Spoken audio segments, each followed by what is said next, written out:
Gostaria que você novamente abrisse as suas Bíblias em Eclesiastes, no capítulo 5, a partir do versículo 18 até o versículo 20. Vamos meditar em cima desse texto.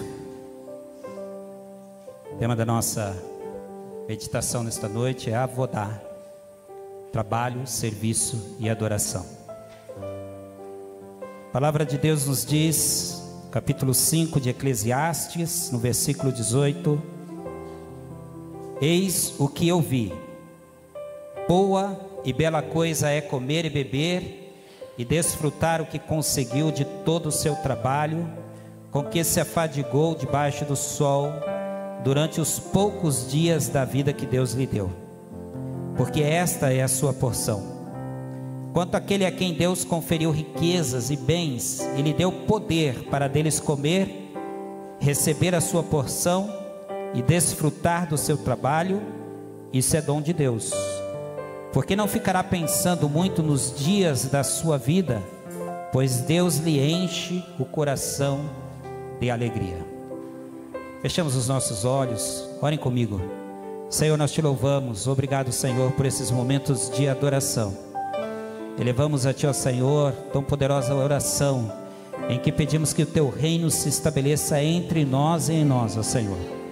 E neste momento estamos todos em torno da tua palavra, que o Senhor possa falar poderosamente a cada coração, a cada vida nesta noite, que esta palavra seja alimento, seja fortalecimento e sacia a nossa sede, e nos prepara, Senhor, para os teus propósitos e para os teus planos. Em nome do Senhor Jesus Cristo, coloco a minha vida em tuas mãos, que não seja de fonte humana, mas sobrenatural e espiritual, que a tua igreja seja edificada com a tua palavra nesta noite. Para isso, Senhor, me submeto à tua vontade, submeto a tua igreja, Senhor, à tua presença, na manifestação da tua glória. Em nome do Senhor Jesus Cristo nós oramos. Amém, amém. Irmãos, pode se assentar, fica à vontade. Quero manifestar minha grande alegria de novamente estar com os irmãos aqui. Há alguns dias atrás eu tive a oportunidade de estar junto com a minha família, Diaconisa Angelita, a Natália, o Tiago, meus filhos, e tivemos a oportunidade de ouvir o presbítero Elienos, pai do nosso colega de ministério, o Augusto, que trabalha ali também como voluntário no ministério que nós lideramos, que é a Secretaria de Empreendedores. Uma palavra muito boa, eu precisava daquela palavra naquele momento, e Deus falou através da sua vida, meu irmão. Louva a Deus por isso, glória a Deus por isso.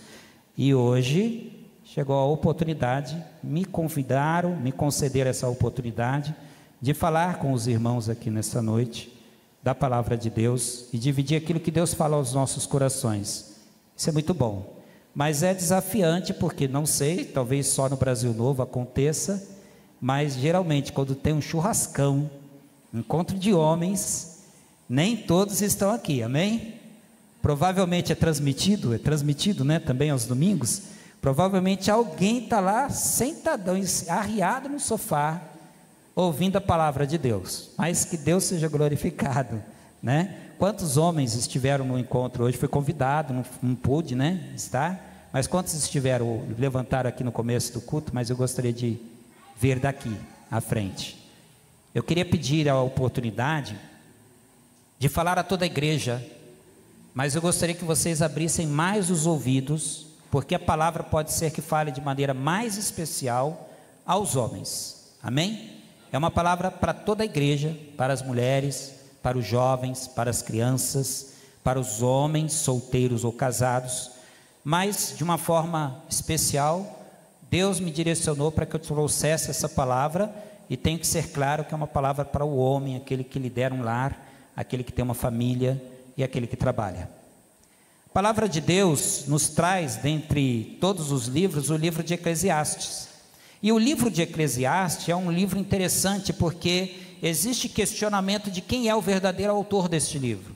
Apesar de ser considerado, pelas linhas de estudos teológicos, serem do rei Salomão, ainda porque o relato das histórias que existe ali naquele livro tem a ver com um grande rei, cheio de poder, cheio de riquezas, cheio de sabedoria, mas ainda assim alguns questionam se realmente foi ele que escreveu este livro, ou se essa experiência está dita sobre ele, se é de Salomão mesmo que foi escrito esse livro. A Bíblia que eu tenho aqui, e é uma Bíblia que ela é a Bíblia de estudo Fé e Trabalho, uma Bíblia boa, recomendo a compra dela para alguns dos nossos irmãos e irmãs, né? Mas aqui ela diz assim sobre a questão da introdução a respeito do livro de Eclesiastes. Diz que o nome Eclesiastes deriva do termo eclésia, que tem a ver também com a igreja, né? Se você for lembrar, fala de eclesiástico, né? Ou de igreja, e significa aquele que fala a uma assembleia. O termo hebraico correspondente é kohelet, que significa homem da assembleia, ou o indivíduo que convoca uma cerimônia religiosa, que recebe algumas vezes a tradução de professor ou de pregador, aquele que é, o que é dito aqui, o sábio, o pregador, aquele que convoca. O livro apresenta a busca desse pregador por responder a uma pergunta, e a pergunta é: que proveito alguém tem de todo o seu trabalho com que se afadiga debaixo do sol? Capítulo 1, versículo 3, ele abre o livro de Eclesiastes desta forma: depois de expor os mais diversos valores humanos que podem trazer a felicidade ao homem, que o homem busca, e refutá-las todas elas como vaidade, o pregador encontra no relacionamento com Deus e na obediência das suas leis o único proveito pessoal para a sua vida. Visto que cada ação humana encontrará em Deus um julgamento, o melhor da vida, ele termina lá no capítulo 12, nos versículos 13 e 14, é que o homem permaneça guardando os mandamentos de Deus e temendo ao Senhor. Aqui no livro de Eclesiastes, desde o primeiro versículo, ele vem falando de um filho de Davi, rei de Jerusalém. Portanto, um forte indício de que pode ser que tenha sido Salomão. Não cabe aqui outro nome a não ser Salomão, mas existem posições contrárias de muitos estudiosos que colocam o autor em data posterior ao reinado de Salomão. Se foi Salomão que escreveu este livro, a data deve estar entre o período de 971 a 931 a.C., quase 1000 anos antes de Cristo. Mas se for algum escritor mais recente, como alguns sugerem, pode ser que a data seria entre 500 e 250 anos antes de Cristo. Mais recente, mais próximo de Cristo. O certo é que ele traz um olhar negativo sobre os projetos humanos. Ele fala de tempos para cada coisa debaixo do sol, das oportunidades, e de maneira muito singular, diante de todo o ensino da Bíblia, ele traz um enfoque da vaidade do esforço e do trabalho, quando ele tem simplesmente fim em si mesmo, não quando é um meio para alcançar algum outro objetivo. Então ele mostra nesses capítulos a angústia da vida, porque olha a injustiça que existe no mundo. Ele fala sobre a inveja, sobre o isolamento, a solidão. Fala de um homem que construiu um patrimônio enorme, trabalhou e construiu tantas coisas, mas não tinha para quem deixar aqueles bens, porque não tinha família, ele era um homem solitário. Ele fala também da vaidade, a insensatez de desperdiçar ou gastar todo o fruto do seu trabalho com os prazeres deste mundo, com os luxos desse mundo. Ele se diz como uma pessoa que passou pelas experiências da vida, e por isso o pregador, o escritor do livro de Eclesiastes, ele pode afirmar com convicção de que tudo aquilo que ele está falando são coisas que não eram simples teoria, eram coisas práticas, ou melhor dizendo, era depoimento da sua própria vida, porque passou por um período de ele estar na abnegação e na severidade de andar na integridade do seu tempo. Ele também se deixou dominar pelos prazeres e pelos luxos e os deleites daquele tempo, mas em todo momento ele encontrou uma única resposta, olhando para essas experiências dele, experiências humanas. Ele dizia: tudo é vaidade, tudo é vaidade. em todos os rumos que ele tomou para tentar encontrar a verdadeira felicidade ou a realização na vida, em todos os rumos que ele encontrou, ele chegou à seguinte conclusão: mas isso também é vaidade, mas aquilo também é vaidade, mas aquilo outro é vaidade. Quando nós chegamos aqui no capítulo 5, ele parece que faz um hiato entre o relato de todas as suas experiências, porque nos primeiros versículos, até o versículo 4 do capítulo 5, ele está levando o homem a temer ao Senhor, a guardar o seu pé, a entrar na presença do Senhor, a pensar muito bem ao fazer um voto ao Senhor que não seja insensato e que não volte atrás, a ter um relacionamento e um compromisso com Deus. Mas ele para ali, naqueles versículos iniciais, e continua a falar sobre a relação do homem com a riqueza, com ganhar o dinheiro, com trabalhar, com alcançar conquistas, ganhos e etc. Ele fala da sua vida quando ele viveu com sabedoria, quando ele deixou de lado a sabedoria e viveu de maneira estúpida, e em todas essas questões, em todos esses momentos, aliás, ele se considera uma pessoa que conseguiu enxergar para todas essas coisas e ver que tudo não passava de vaidade.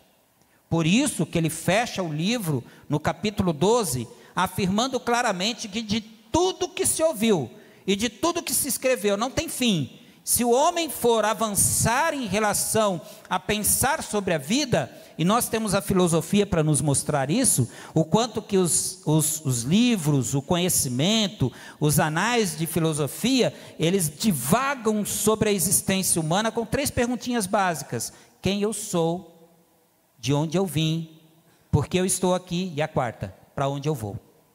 E todas as filosofias que nós vamos vendo no decorrer da história da humanidade, elas parecem que levam a um sentido de futilidade, a vaidade, que o pregador, em Eclesiastes, ele vai trazer.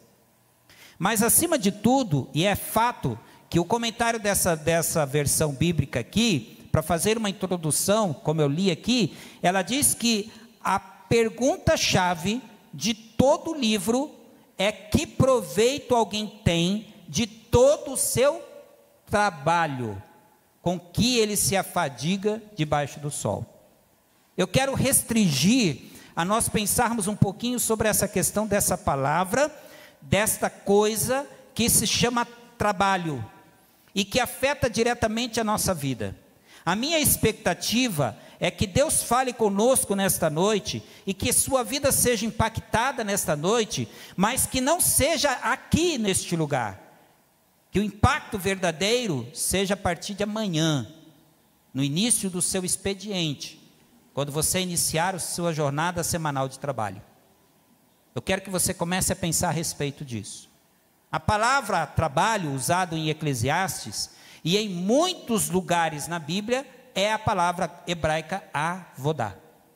No Antigo Testamento, a palavra significa tanto trabalho, como também adoração, e ela aparece 145 vezes no Antigo Testamento, enquanto a raiz dessa palavra avodá, que é avade, que é o verbo, é a raiz do verbo de trabalhar, ou de servir, ou de adorar, ela aparece 289 vezes.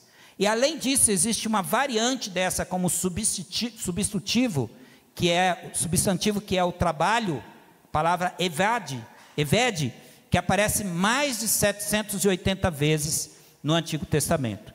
Dentro desse contexto, o uso traduzido da palavra pode ser serviço, que indica submissão de um escravo ao mestre.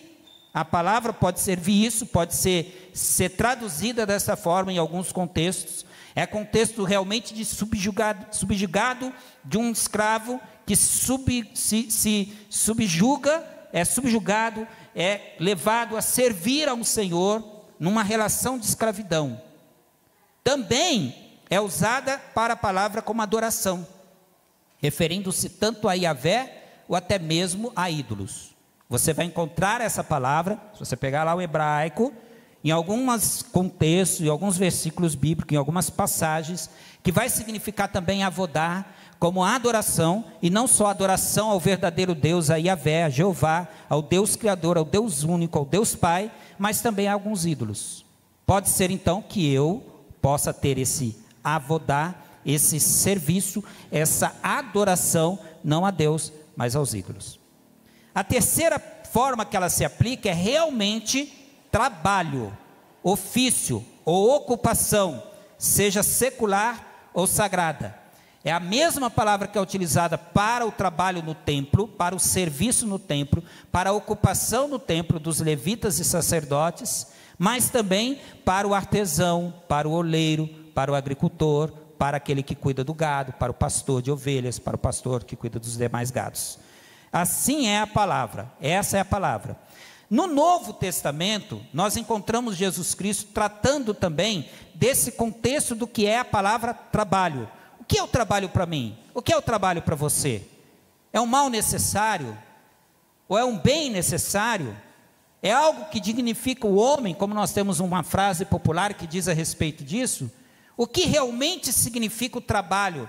E aí, porque antes da gente entender que proveito tem o trabalho que o homem executa debaixo do sol, como é a pergunta que levanta o sábio no livro de Eclesiastes, mas aqui está a pergunta, antes da gente fazer a pergunta, que proveito eu estou tendo pelo trabalho que eu realizo debaixo do sol? Antes de tudo eu tenho que pensar, o que significa, o que é o trabalho para mim? Antes disso, para que realmente eu possa responder adequadamente essa pergunta. Nesses 3 versículos do capítulo 5, de 18 a 20, veremos mais à frente que há uma resposta de Deus para nós. Que proveito nós podemos extrair do trabalho que realizamos debaixo do sol? Mas ainda precisamos pensar a respeito do significado do trabalho, da importância enquanto, vou colocar aqui substantivo, né? Que é o nome próprio, trabalho. E Jesus usou em muitos contextos. Ele não fez uma abordagem, uma distinção entre o sagrado e o secular. Uma abordagem inexistente no pensamento judaico daquela época. Por isso que nós temos da parte de Jesus Cristo, uma forma com que ele apresenta a respeito do trabalho. Os Hillmans, que escreveram uma enciclopédia a respeito disso, um estudo teológico a respeito do trabalho, em seu estudo sobre o trabalho nos evangelhos, ele aponta que das 132 aparições públicas de Jesus, preste atenção nisso, no Novo Testamento, 122 vezes foram no local de trabalho. Estou pegando aqui o peixe pelo preço que eu comprei, não fui lá e contei. Mas num comentário bíblico, assim afirmou que os Hillmans, falando sobre fé e trabalho, e considerando os contextos em que aparecia o trabalho de qualquer forma, ou ensinando, ou no contexto, Jesus, das suas aparições públicas, 122 ele apareceu em um local de trabalho. Das 52 parábolas de Jesus, 45 tinham o local de trabalho como contexto. Jesus nunca abordou a divisão entre o sagrado e o profano, porque tal divisão nunca existiu no pensamento judaico. Os judeus, eles entendiam que tudo que eles faziam no trabalho e na sinagoga era para ser feito para a glória de Deus. E esse é o porquê da qualidade ser tão importante para os trabalhadores judeus. E eles não estavam e não estão trabalhando apenas para eles mesmos, mas eles estão trabalhando como adoração a Deus. Será que nós conseguimos pensar dessa forma? Será que, além dessa visão do Antigo Testamento, do próprio Senhor Jesus Cristo, será que essa é realmente a visão que nós devemos ter em relação ao trabalho? E eu estou dizendo o teu trabalho, o teu ofício, aquilo que você faz. A visão judaica, ela não separa o trabalho secular ou sagrado. Ela não separa, aliás, o trabalho da adoração. O local de trabalho é onde é entendido que se revelam as limitações humanas, mas também a necessidade que o homem tem de Deus e se revela a manifestação de Deus. Essa é a realidade de um contexto de uma cosmovisão judaica. Mas entremos para a teologia cristã no trabalho. Vamos pensar um pouquinho o que a palavra de Deus, e principalmente agora no Novo Testamento, agora estabelecido a igreja de Cristo Jesus, aquela que foi fundamentada sobre ele, sobre esta pedra edificarei a minha igreja, o firme fundamento, o que ela fala a respeito do trabalho? Ela fala que para os cristãos o trabalho é visto como um serviço a Deus. Em Colossenses, se você abrir lá em Colossenses, no capítulo 3, ao passo em que ele dá instruções para a instituição mais sagrada que existe na face da terra, a partir do versículo 18, dando instruções para as esposas, para os esposos e para os filhos. E qual é a instituição mais sagrada estabelecida por Deus? A família. Emendadinho, no versículo 22 em diante, ele fala sobre o local de trabalho. No versículo 22 ele diz assim: servos, obedeçam em tudo os seus senhores aqui na terra, não servindo apenas quando estão sendo vigiados, visando somente agradar pessoas, mas com sinceridade de coração, temendo ao Senhor. Tudo que fizerem, façam de todo o coração, como para o Senhor, e não para as pessoas, sabendo que receberão do Senhor a recompensa da herança. É a Cristo o Senhor que vocês estão servindo. E ele continua dizendo no versículo 26, e quem fizer injustiça receberá em troca a injustiça feita, e nisto ninguém será tratado com parcialidade. Mas ele não para aí só, vamos colocar numa linguagem de hoje, uma orientação aos servos, mas também aos patrões. No capítulo 4, no versículo 1, ele vai dizer assim: senhores, tratem os seus servos com justiça e igualdade, sabendo que também vocês têm um Senhor aqui nos céus. Então, quando nós olhamos para esse contexto, nós vemos que para o cristão, se ainda não é, deve ser encarado um serviço a Deus, aquilo que ele faz no seu dia a dia. Eu lembro,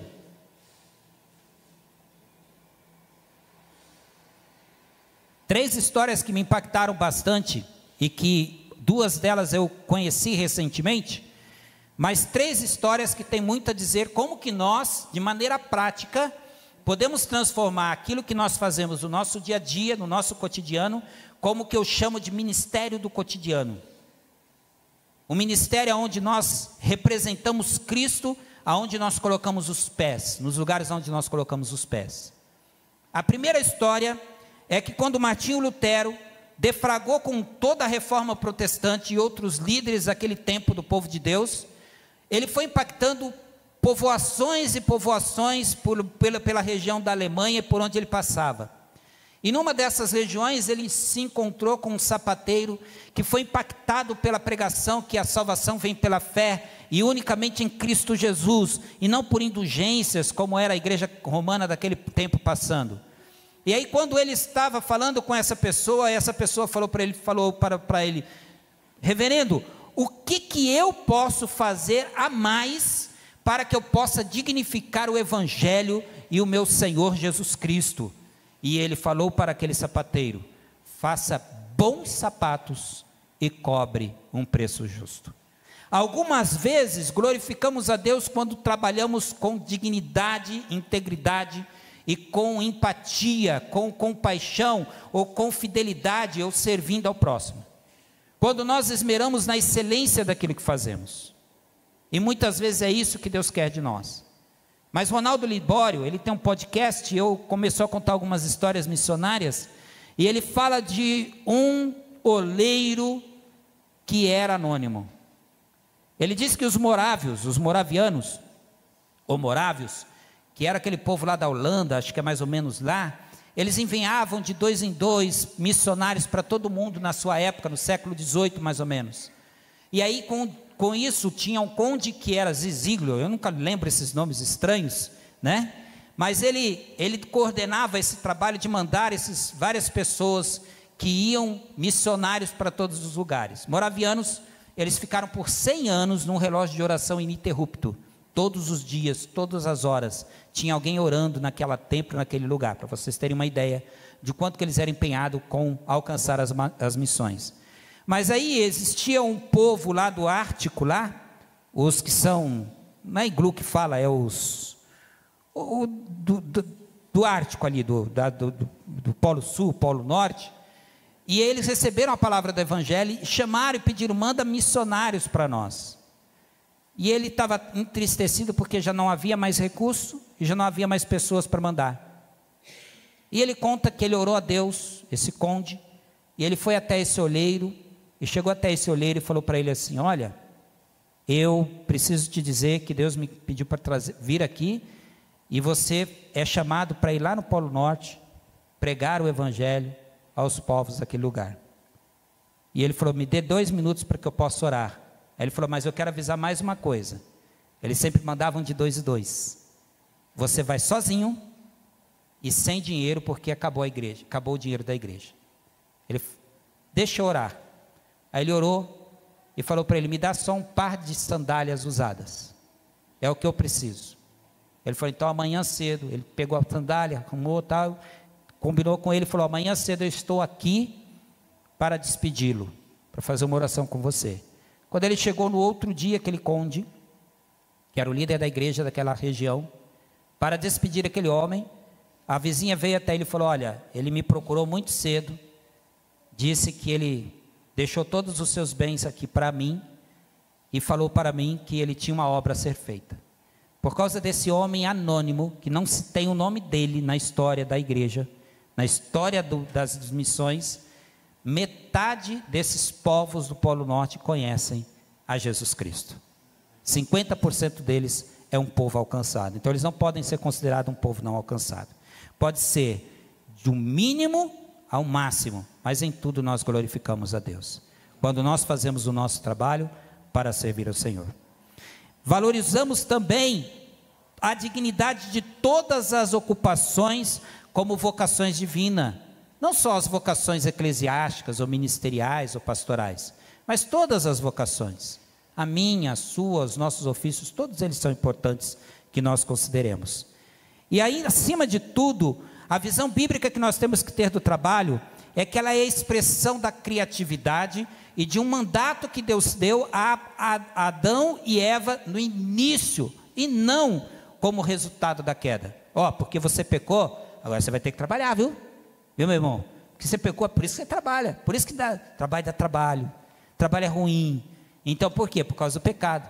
Olha, se Adão não tivesse pecado, a gente não estava aí tendo que trabalhar todo dia. Não, a palavra de Deus diz que antes dele pecar, Deus olhou para eles e os criou à sua imagem e semelhança.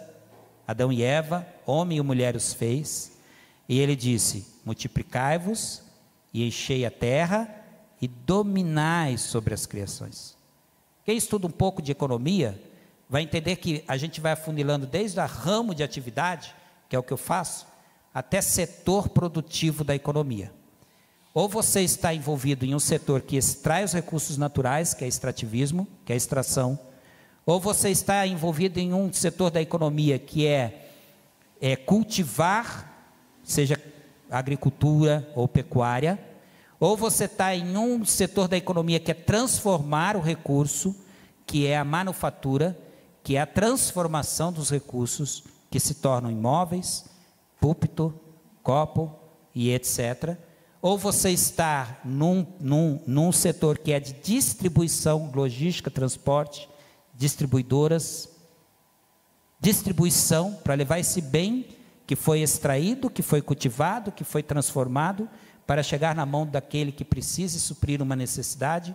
Ou você está em um setor que é de serviço, pega aquele produtinho, né, Ney, pega lá aquela maquiagem, pega aquele produto de cabelo, a cabeleireira vai lá e deixa os cabelos das mulheres bonitos, faz a maquiagem, e assim vai, né? Então, de alguma forma, pensa aí, você está em um desses setores. Se nós não tivéssemos tido pecado no mundo, nós íamos estar esses milhões, bilhões de seres humanos distribuídos na terra. Quero fazer uma pergunta para você. Deus não continuaria nos dando, assim como no pecado Ele nos dá a sabedoria de transformar recursos naturais em produtos, bens e serviços que beneficia e concede um conforto ao ser humano? Eu estou aqui com um blazer, com uma camisa, com um sapato. Como que é difícil, né? A gente ter um sapato que não é tão confortável. Como que é difícil você não ter um sapato e pisar num espinho? Será que nós não teríamos de Deus a sabedoria dada para que toda essa tecnologia, toda essa civilização, toda essa produção não acontecesse? Sim, sem as consequências destrutivas do pecado que existe no mundo, a ganância e os sistemas econômicos todos produzidos. Mas quero finalizar dizendo que, acima de tudo, trabalho, adoração e lazer são feitos para a glória de Deus. E invoco 1 Coríntios capítulo 10, versículo 31, que diz: quer comais, quer bebais, quer façais qualquer outra coisa, façais para a glória de Deus.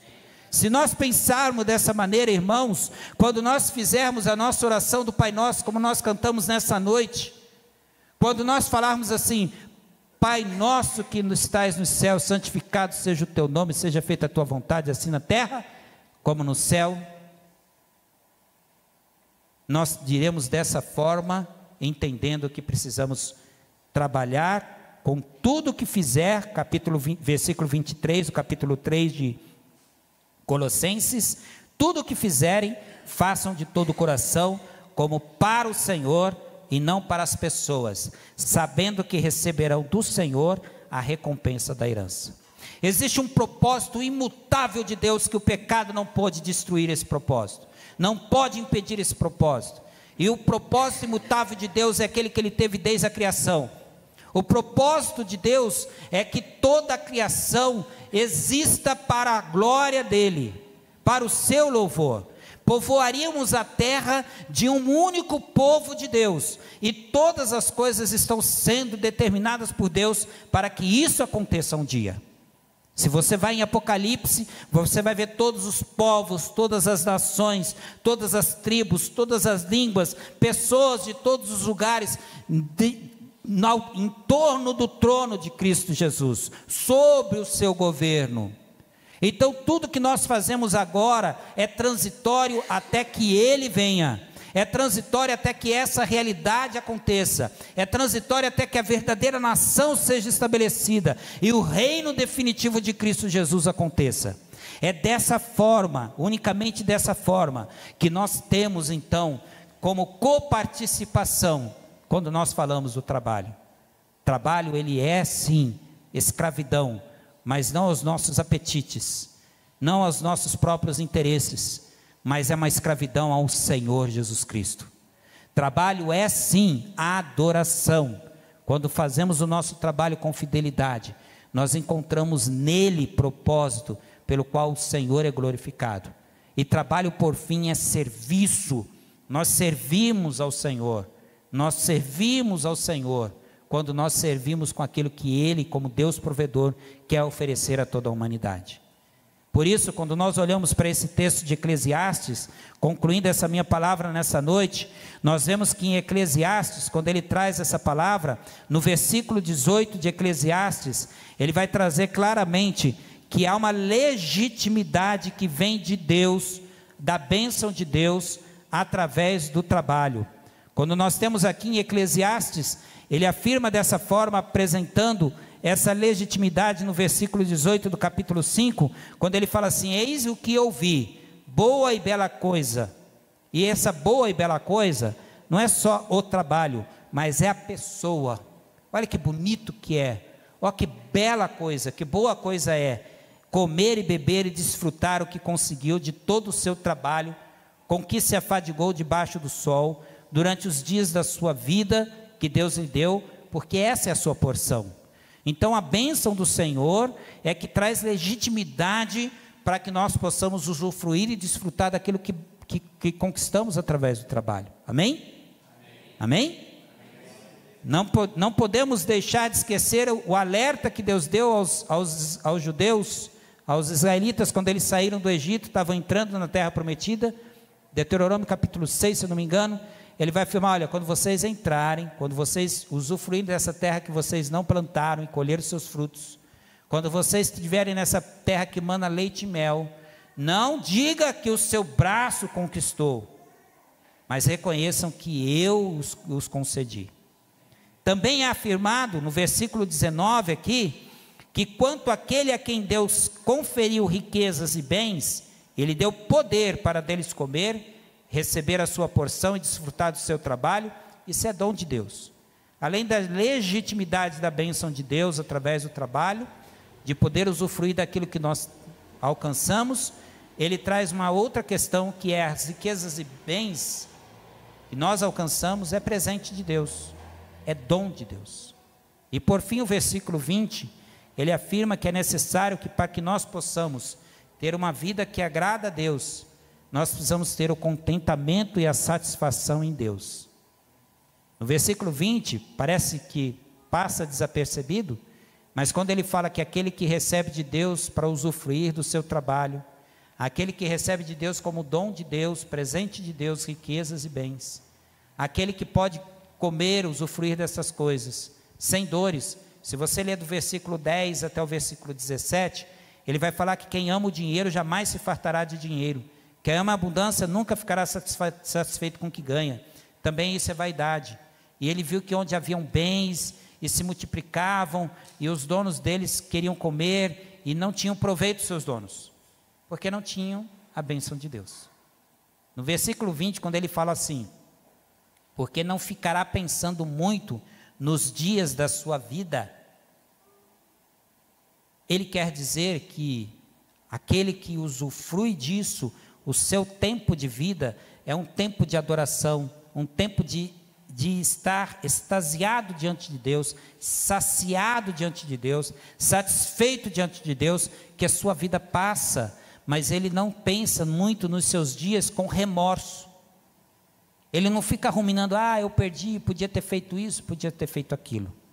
Existe um livro, eu gostaria tanto de adquirir esse livro, e eu tenho visto ele em algumas resenhas desse livro, de uma enfermeira que ela reuniu os relatos de muitas pessoas em estado terminal, das pessoas que estavam com doenças que ela estava em cuidado paliativo. E a pergunta feita a essas pessoas: o que você gostaria de ter feito na sua vida, que você ainda não fez, porque faz parte dos cuidados paliativos? O que ainda você gostaria de fazer antes de você descer à sepultura? Nenhum desses. No livro ela dizia: eu queria ter tido mais tempo para ganhar mais um pouco de dinheiro, eu queria ter tempo para trabalhar mais, eu queria ter tempo para adquirir mais. Nenhum deles. Muitos: eu queria ter mais tempo com os meus filhos, queria ter tido mais tempo com a minha esposa, eu queria ter feito meu sonho de juventude, de ter servido em uma causa, eu queria ter feito outras coisas, eu teria cuidado mais dos meus pais, nenhum deles relatavam queria ter mais um tempo de vida. Fica aqui para concluir uma referência bíblica: Ezequias. Em Isaías, no capítulo 38, no versículo 1 a 6, diz da doença de Ezequias.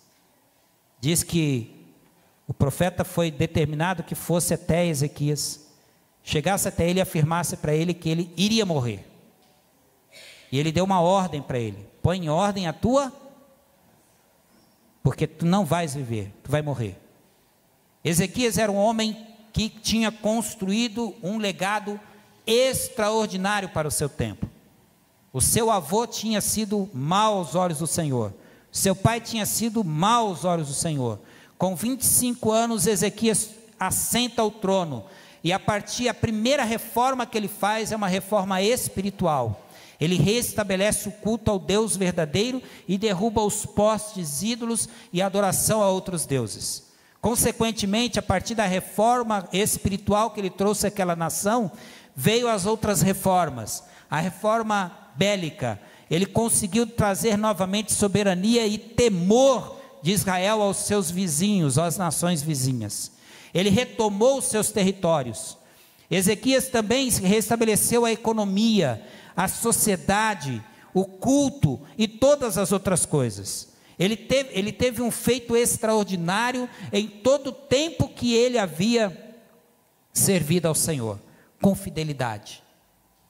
Mas olha como ele chega a ser questionado por Deus: põe em ordem a tua, não é o teu reino, não é o teu exército, não é essa nação, não é os teus bens, não é as tuas contas, nada. Põe em ordem a tua casa, porque você vai morrer. Ezequias vira para o templo e chora amargamente quando o profeta sai. Antes do profeta chegar nos muros, antes do profeta chegar nos portões, ele diz ao Senhor: Senhor, eu tenho feito coisas extraordinárias, eu tenho feito tanta coisa para ti. E chora amargamente. Ele chora tremendamente diante do Senhor. O profeta volta e lhe dá mais 15 anos de vida. Quero dar uma notícia para você: se Jesus não voltar antes, você vai morrer e não vai viver. Aos meus 50 mais, como agora eu fiz esse ano, estou fazendo o curso lá na Jocum, e tem uma galerinha um pouquinho mais nova, e tem outros que são mais velhos como eu, 50 mais. Aí fica essas brincadeiras, né? Na perspectiva de um homem de 50 anos como eu sou hoje, eu olho para os meus dias passados e penso nos meus dias futuros, quantos talvez sobram. Aqui eu sei que tem alguns de cabeça branquinha ali, estou vendo ali o irmão, né? Outros com um pouquinho aos lados, né, presbítero? Não sei a idade, mas eu olho para esses homens e essas mulheres de Deus, seus 60, 70, 80, 90 anos, e admiro a fidelidade com que eles serviram ao Senhor durante toda a sua vida. O que eu peço a Deus é que eu possa chegar aos últimos dias da minha vida e o versículo 20 do capítulo 5 ser realidade na minha vida. Não pensar muito nos dias da minha vida. Porque quando ele falou ali, não é porque é pensar com boas lembranças, é preocupar-se, é se arrepender, é sentir remorso, mas ter a graça de me alegrar no Senhor e dizer como Paulo dizia: combati o bom combate, guardei a fé, e a coroa que está preparada, e ela está preparada para o último dia. Só esperar que nós, todos nós, possamos ter essa oportunidade. Você deseja isso? Então olha para essa palavra trabalho, avodá, como que também que significa adoração, serviço. Eu tenho certeza absoluta que se você fizer por essa perspectiva, muita coisa vai mudar a partir da segunda-feira de manhã. Eu brinco em casa, a gente brinca com a síndrome do Fantástico, né? Aquela de ouvir aquela musiquinha, e aí fala: ai meu Deus, como é que vai ser amanhã, né? Aquela lá, né? Aquela musiquinha, já preocupado com o que vai ser amanhã. Se você estiver fazendo tudo para a glória de Deus, Ele vai te dar a oportunidade de você testemunhar de Cristo. Existe um estudo americano que foi feito e falou das conexões que os pastores ou os ministros eclesiásticos eles têm com pessoas. É uma proporção 10 vezes mais um profissional no local de trabalho. Porque o pastor ele cuida da igreja, então ele passa a maior parte do seu tempo com crentes. Agora o profissional no local de trabalho, seja um empreendedor ou um empregado, ele tem o cliente, o colega de trabalho, o chefe, ele tem o fornecedor, ele tem até o concorrente, ele tem as pessoas que o conhecem na sociedade. Olha quanta oportunidade nós temos de levar essas pessoas a Cristo Jesus. Se nós entendermos que tudo aquilo que nós fazemos e tudo aquilo no qual nós trabalhamos, o maior proveito que nós podemos tirar é como foi fechado o livro de Eclesiastes: teme a Deus, porque de tudo que se fala é entendermos que um dia nós estaremos diante do Rei dos Reis.